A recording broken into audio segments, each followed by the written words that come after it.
It's so often that we take for granted the power of the mind. Our brain can think us into greatness, and it can also think us into destruction. I'm having a really shitty day, but if I look around, I could say to somebody could say, how could you possibly be having a shitty day? How could you possibly be thinking anything negative? You're in paradise. I mean, look at this scenery. It's absolutely gorgeous. And that's because our mind can really fuck us. Our mind can make us think things that are, we can focus on the good. We can also focus really heavily on the bad.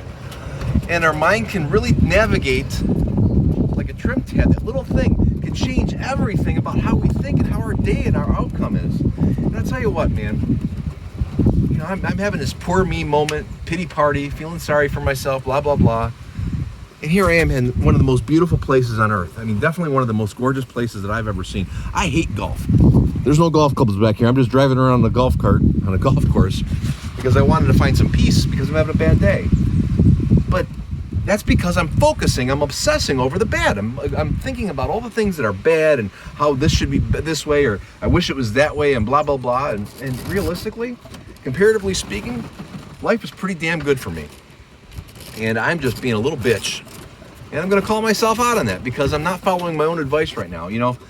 Our mind can make us think great things and really focus on the things we're grateful for. I'm grateful for this awesome day. It's a beautiful day.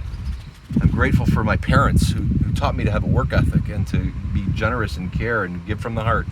I'm very thankful for Freddie Martinez, my Little League baseball coach, who taught me to be competitive and to dig and to don't, there's a difference between getting beat and losing. Losing is when you just don't try hard enough, and being beat is when you gave it your all and someone just gave it a little bit more. And all these life lessons, I'm so grateful for all the people that shaped my life and shaped my way of thinking. And I'm very grateful for Stephen Covey because in Stephen Covey's 7 Habits of Highly Effective People, he talks in a portion about Victor Frankel. And Victor Frankel was a person in Nazi concentration camp, though, this guy was in the worst situation anybody in the world can possibly imagine even being in.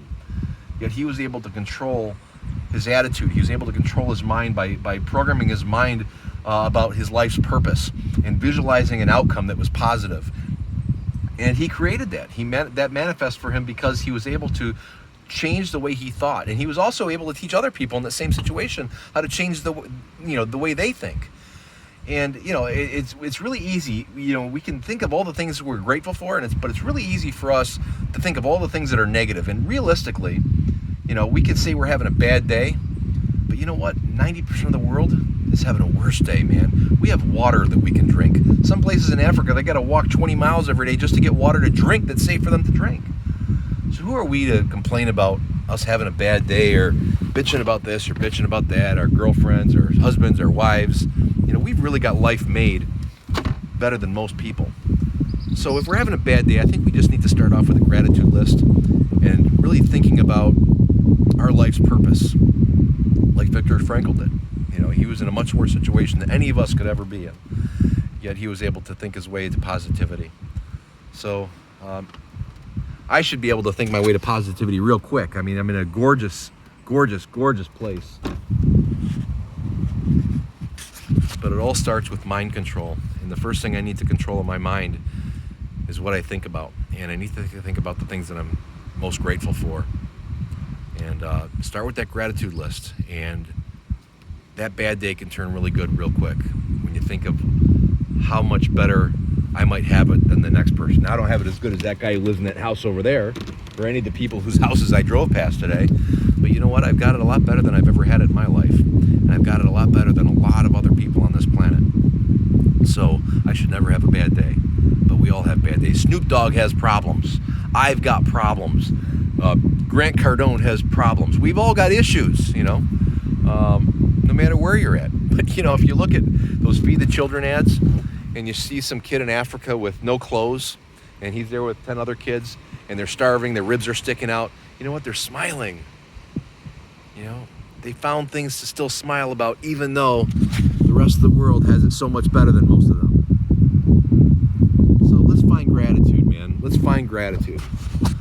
I've got to work hard on it.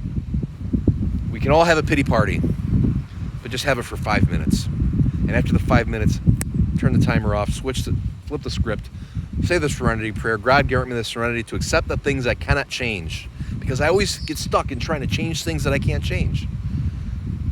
The courage to change the things I can, but most importantly, the wisdom to know the difference. And that's where I get stuck a lot. So I've got a lot to work on, but I'm going to try to share it with you, because maybe a couple sentences that I say might, flip the switch for you.